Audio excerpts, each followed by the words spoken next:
Kali ini saya ingin berbicara tentang hal yang mungkin tidak populer di kalangan para aktivis perempuan Islam, yaitu tentang feminisme dan Islam.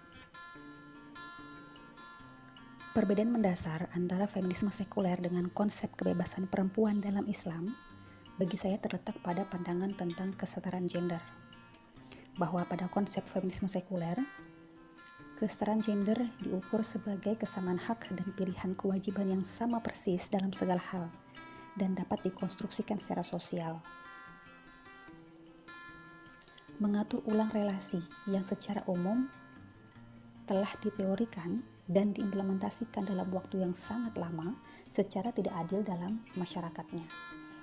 Sedangkan bagaimana dalam Islam? Kesetaraan diukur sebagai relasi saling kerjasama antara perempuan dan laki-laki dalam rangka memakmurkan bumi.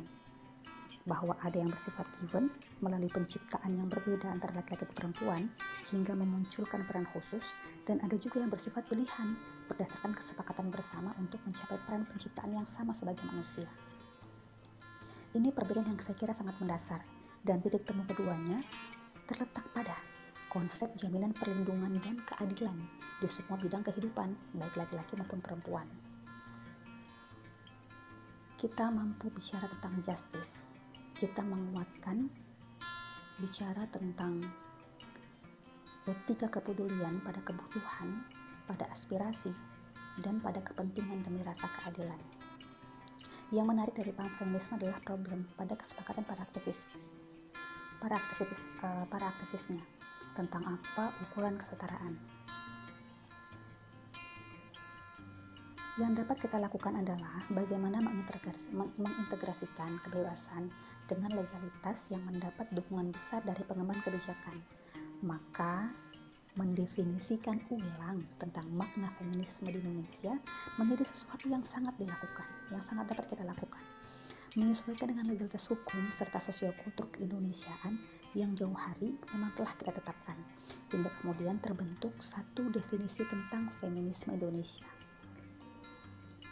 Itu juga yang kira-kira dilakukan oleh para aktivis feminis radikal yang mungkin teman-teman selama ini selalu lawan, baik dalam bentuk wacana maupun gerakan. Mereka berupaya menerjemahkan paham kebebasan mutlak pada etika hak untuk dimasukkan sebagai hukum legal di Indonesia. Ini bukan sesuatu yang asing.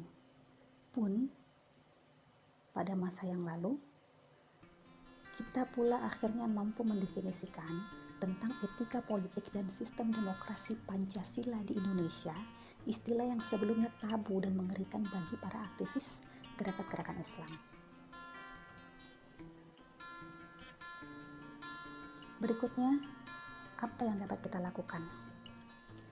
Tugas teman-teman adalah untuk memenangkan wacana publik, menetapkan satu nilai yang kuat tentang apa yang teman-teman inginkan pada perempuan Indonesia, menerjemahkan nilai-nilai kebebasan perempuan dan relasi yang adil sesuai persepsi Islam yang kalian pahami ke dalam bahasa publik yang ideal dapat nyata terimplementasi menyelesaikan segala persoalan perempuan. Kenapa saya ingin mengatakan yang dapat nyata terimplementasi menyelesaikan segala persoalan perempuan? Karena selama ini lebih banyak kita menjadikan bahasa-bahasa tekstual sebagai sesuatu yang aksiomatis, kaku, tak dapat dikembangkan, dan akhirnya membuat kita menjadi galau tentang bagaimana cara menyelesaikan begitu banyak persoalan tentang perempuan yang terjadi di sekitar kita. Hanya dikarenakan ketidakmampuan kita untuk menjelaskan praktik-praktik pelaksanaan atau implementasi dari ajaran agama yang telah kita dapatkan. Berikutnya kita butuh gerakan baru dari kelompok pemikir strategis yang paham benar dengan nilai yang dibawa, yang kuat narasinya, yang paham benar tentang apa masalah yang dialami oleh masyarakat di sekitarnya, yang mampu memberikan kacamata yang juga dapat digunakan oleh banyak orang. Paham benar berhadapan dengan apa, bukan hanya dengan siapa. Bahkan paham benar kita dapat bekerja sama dengan siapa. Juga gerakan baru yang memiliki aktor dan media orator yang tepat. Pada akhirnya, jaringan dan kolaborasi adalah langkah yang aman dan menenangkan untuk dapat dijalankan.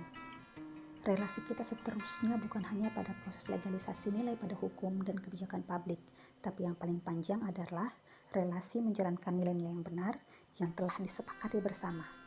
Jadi kekuasaan pun akhir, apalagi sekedar bermodal adu kekuatan antara feminis dan non-feminis. Terimplementasinya nilai yang benar adalah tujuan kita, nilai yang mampu dirasakan menjadi rahmat bagi seluruh alam. Ini kan cita-cita teman-teman yang tergabung dalam gerakan perempuan Islam.